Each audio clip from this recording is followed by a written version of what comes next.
Yeah, John, he's got a lot of people that are really fond of him. Even in our Hawk fan base, I have had his name mentioned a variety of times.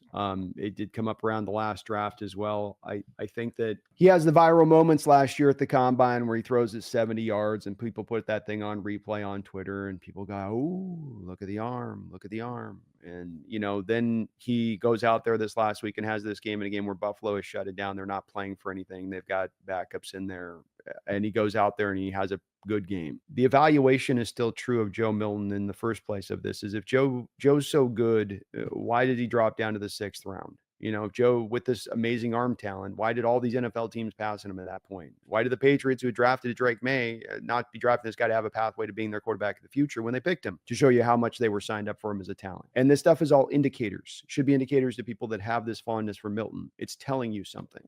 And the thing for me specifically in looking at John that I watched in Milton in college is that I look for two things with quarterbacks, first and foremost, that you have to have in your skill set. The reason I look for this is I don't believe these two attributes develop. You have them or you don't.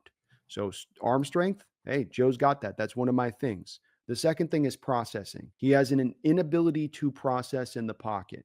And in my history of watching quarterbacks through the years, if you can't process at the college level at all, you're not going to be able to grow that skill at the NFL level. It's something you have or you don't. And he's just missing it to a huge, huge degree. And this is why he dropped in the draft. And this is why I don't think he's ever going to be a starter in this league. The talent is there though, John. I mean, he's essentially Geno Smith without the processing power, without any of the stuff from the neck up. So you got all the physical ability of a Geno Smith, but you got none of what happens above the head to make it run right. And that's my kind of main issue there with Joe. Yeah, maybe a little bit of like a Jeff George type too. A lot of talent, but probably not ever putting it together. He's fun. He's Mhm. fun, but Yeah. um Talent's there. Talent's there. I yeah. mean, he's got some mobility. He's got the arm strength. He does, but it just comes back to watching him at Tennessee, where it's a very John simplified offense. It's a very easy offense to run. So in those few moments where it's a little bit like Quinn Ewers, it's like Ewers in this manufactured offense, but in those few little small collection of throws he has to make over the course of the game, where he has to process and make actually a decision on something and actually read things, he completely collapses in on himself. And the same thing was true with Milton.